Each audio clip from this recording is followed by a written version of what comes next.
Welcome back to the Green Screen, the only UNT sports news show. Your favorite host is back. Shout out to Bailey Duchot for filling in last minute. I had some contract negotiations with the producers. We got it situated, and I'm here to the end of the semester. Let's start off with our UNT men's basketball team.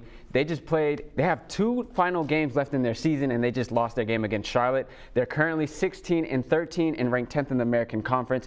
And our UNT men's basketball reporter, Elijah Thomas, he's here in the studio. Elijah, what is going on with our basketball team, man? Well, Evanson, we gave another late game situation away where Buddy Hammer got a clutch steal to give us the ball back, but we turned the ball back over, and they got the ball back to get free throws, and they ended up winning the game. This is another game under 30 seconds where we just completely give the game away, and these last 3 games have been pretty close.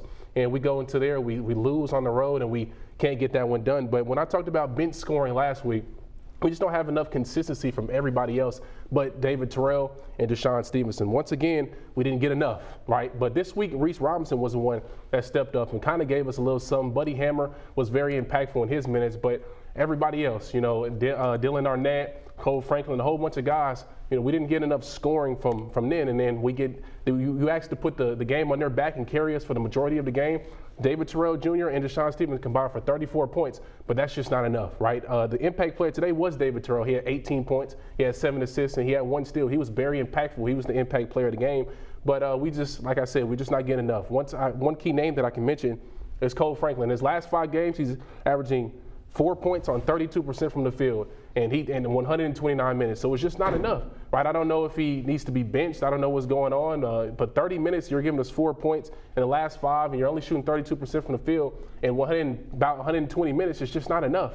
It's not enough for us to win. Like, we're counting on you. If we can't get enough from our bench, from Dylan Arnett, from Buddy Hammer, and all these other guys scoring the ball, the third starter, the third best guy on the team, has to come up and be big for us, and he just hasn't really done that. So that's why you see a lot of 1 win, 1 loss, 1 win. We just don't have enough consistency because it's all dependent on 2 guys or 2 stars to show up and score everything for us every night. I mean, our defense has been pretty great, but we just can't put the ball in the basket enough. And we actually shot 45% from 3 and made 11 threes, and we still lost because all these other guys are just not putting enough on the board. But we're 10th, and the top 10 teams make the conference tournament. So we're sitting in I wouldn't say the greatest spot right now, coming off the season that we just came off of. But if we keep playing, the way that we're playing, I don't know moving forward. But we're 10th right now. There's 2 more games left in the season, like you mentioned. And we play UAB, who's 4th in our conference. They're a very good team. They've been great this year. They play hard. They play really good defense. We play Rice in the last game. That's the game that really matters, because if we lose to UAB, Rice is 11th in the conference, tied for 11th, right underneath us. So if they win their next game and they beat us, they can pass us up and leapfrog us, and we can find our way out the tournament, and we could be out the regular season, not be able to play in the playoffs or not even the NIT. So these are 2 games that we have to win. We have no room for error, and we have to get these next 2 games done. We got to win these games and look forward to the playoffs. Well, hopefully they can pull together some 2 wins, to end the regular season and hopefully get into the playoffs, just like you said. Thank you so much for the update, Elijah Thomas, man. Let's move on to our UNT track and field team. They're currently in Birmingham, Alabama for the American Conference Indoor Championship. And our UNT track and field reporter, Brandon Martinez, he's here in the studio. Brandon, what can you tell me about this championship that's going on, man? Thank you, Evanson. This weekend, the track and field team is going to Birmingham, Alabama for the Indoor Track and Field Championships, otherwise the AACC. Pretty much, I got to talk to some of the athletes this week. Just a winning mindset that they have. They're taking it 1 day at a time. Preparation is still the same. They're excited, super excited, but to them it's just another meet. So, and I also got to talk to Coach Marshall. He talked about being present, just being excited, and just being locked in as a team. On a scale of 1 to 10, probably 200. I can't wait, man. This is one of my favorite meets of the year. Obviously, anything postseason is fun to me, but just watching our athletes, the preparation that they have, and going out there and executing, you know what I mean? At the end of the day, we really talk about rankings don't mean anything right now. We have to go out there and we have to prove ourselves and earn our respect. And so really just going out there and just executing and doing what we've done well all year. And that's just executing races and putting ourselves in positions to PR, break records. Like he said, just PR, records, just break records, execute at a high level. Rankings don't matter. it's great stuff that he said, and a lot of it is true. We're excited. You know, obviously, I believe in this team. I think they can go really far. And I talked to some of them. They just want to break records, you know. They just want to win. They're excited. Not too excited, though. But they're calm before the storm, and that's what matters. But that's pretty much all I got for you today. Thank you, Evanson. Heading it back over to you. Thanks, Brandon. Good luck to our track and field team in Birmingham, Alabama. Hopefully it's not too hot out there. Let's move on to our women's basketball team, who also have 2 games left in their season. They're in a little bit of a different position than our men's basketball team because they're currently 17-11 overall, and they're 3rd in the American Conference. Our women's basketball reporter, Mason Garcia, he's here in the studio. Mason Garcia, I know you're excited for our women's basketball team. Come on, what's going on? Oh, yeah. It's been exciting. I mean, they've been the complete opposite of the men recently. Like you said, 4-game win streak, jumped to 3rd in the conference. So they've just been very hot. They've been dominating. And take a look at some of the highlights against UTSA. That was an 87-63 win. It was a good bounce back game because last time we played them, we were down 20, came back, lost on the last second shot. So that was not ideal. But this game really brought the energy. As you could see, Micaiah Chase right here. I mean, she's like just a bulldog, just ready. And then here, Megan Nestor misses the shot. Shania Price kicks it out. Bang. You can see in the top right corner, it did go in. Yeah, but there, energy. I mean, right here, it wasn't all UNT. There's a little bump right here, didn't get called. But again, energy. Shania Price, she had 14 points, made both her threes. Andy Schisler, she had 22, made 6 threes. So just energy, and here is what Coach Burton had to say about that win. And the attention to detail to how we wanted to guard them offensively, how we flowed into stuff. And then, you know, we knocked down some shots early. That always helps. But it's great to see, you know, Andy on the tear that she's on. But not just that, man. I thought a lot of players stepped up today. Shania Price was huge. We've kind of been missing her as of late. But the way she played today on both ends of the floor, obviously Asia's been doing her thing. But as a team, man, we just played really good team basketball. The defensive effort, I know you're going to look, people will look down and see 87 and see also that, you know, they scored 63. But if you look at how we guarded in the first half, how we guarded in the third quarter, our ability to force turnovers and capitalize off the turnovers, 35 points off turnovers today, and then ourselves, you know, taking care of the basketball. I just really, really proud of the effort from our group, from our team, from top to bottom. And you can see that energy right there from Asia Proctor on defense. I mean, when you're getting that from your leading scorer, that's different. I mean, this team is in a different position right now. Yeah, how important is it, because they're in a different position than our men's basketball team, how important is it to get these last 2 wins and, you know, end the regular season off on a win streak? Well, it's very important. I mean, you'd much rather go into the playoffs or in the tournament on a 6-win streak than a 2-loss streak. I mean, that's obvious. And tomorrow we're going to have to get that started at 2 o'clock, play USF.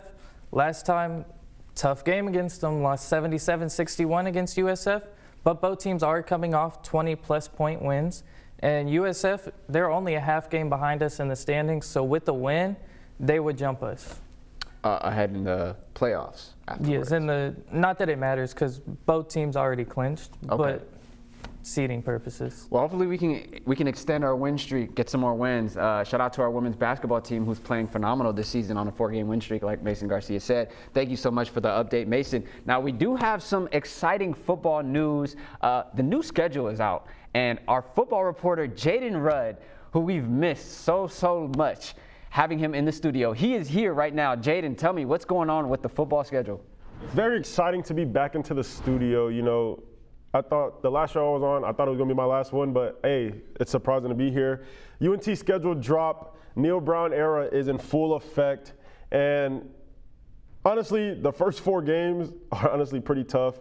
We open up the season on the road at Indiana, but let's not forget they're coming off a championship season. Heisman quarterback, undefeated, but Kurt Cignetti has to rebuild his team somehow. We have Josh Hoover coming in from TCU, who is taking the lead position at quarterback at Indiana.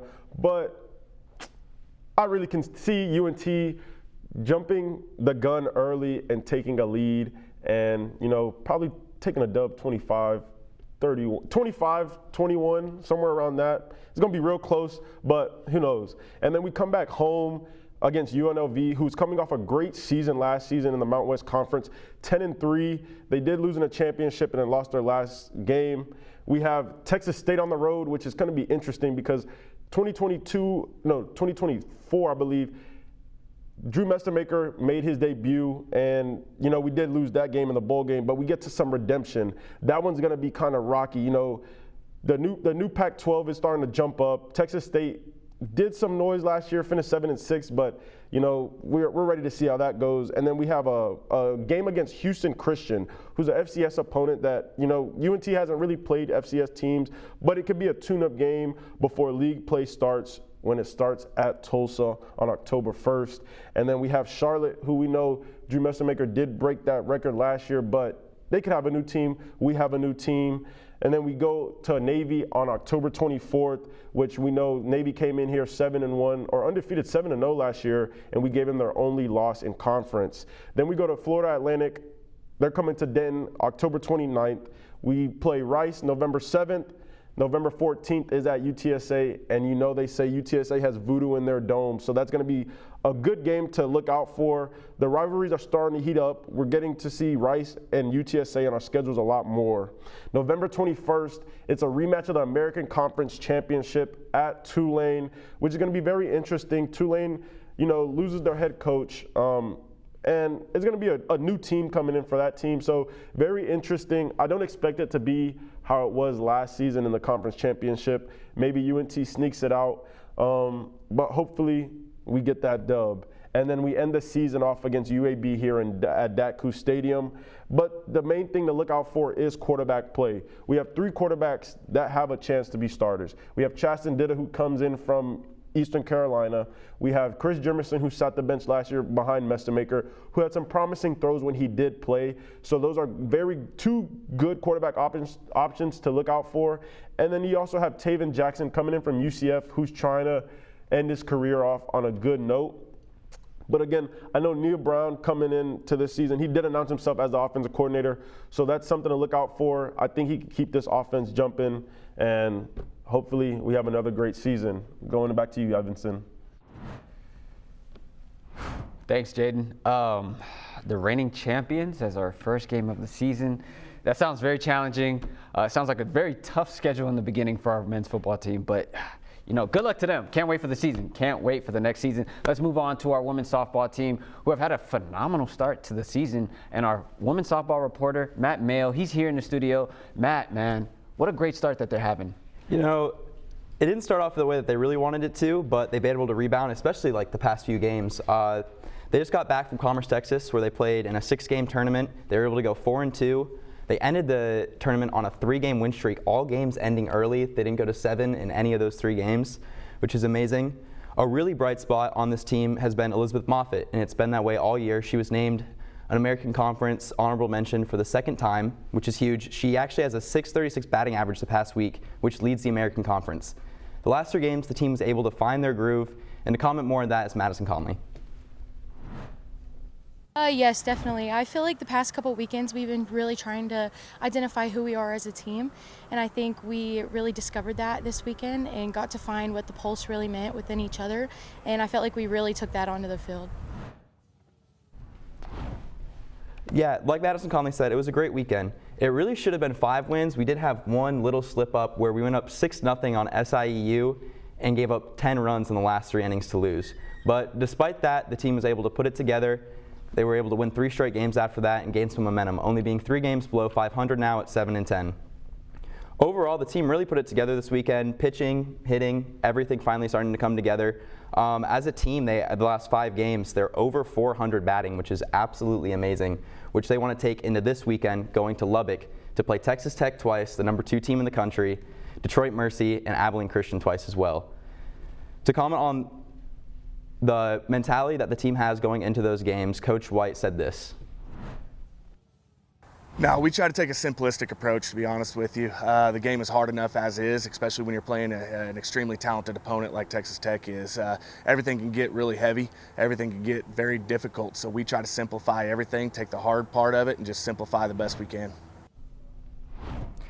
Like Coach White said, everything can get really heavy, especially whenever you're playing good teams like that. But Coach White has really liked recently how his team has been able to regroup from a start to the season that maybe didn't go the way that they expected it to go. This weekend, they have 6 games, like I said, against Texas Tech, Abilene Christian, and Detroit Mercy.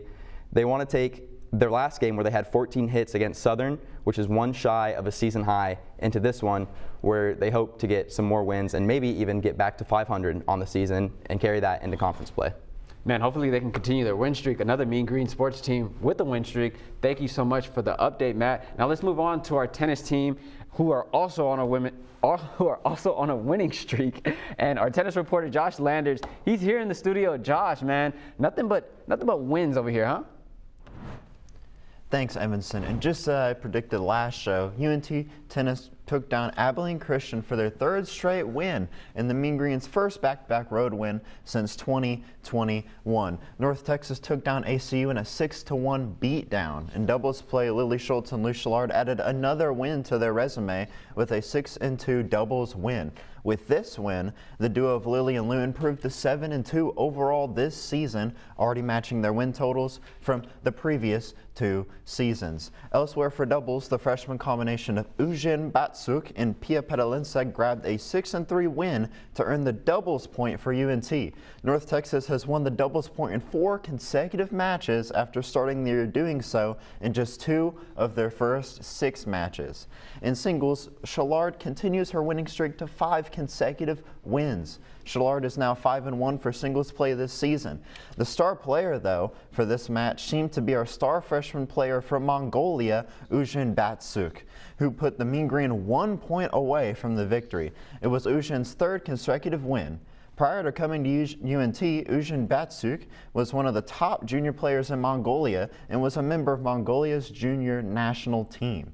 After playing 4 matches in 5 days this week, North Texas is tired. They took a well-deserved break. Well, a well-deserved week-long break. However, they'll return to action today, February 27th, as they welcome Texas State to Orange Ranch Tennis Complex in Denton at 3 p.m. After playing Texas State, the Mean Green will gear up to face FIU this upcoming Sunday, March 1st, in Denton, Texas. Come out to support this developing team. That's all I have. Back to Evanson at the desk. Thanks, Josh. What great updates that we have for Mean Green Sports. Everybody, be sure to tap in every week to the Green Screen, the only UNT sports news show. Make sure you check out our Instagram. That's going to be at UNT Green Screen. I've been your host, Evanson Frank Love, and we will see you all next week.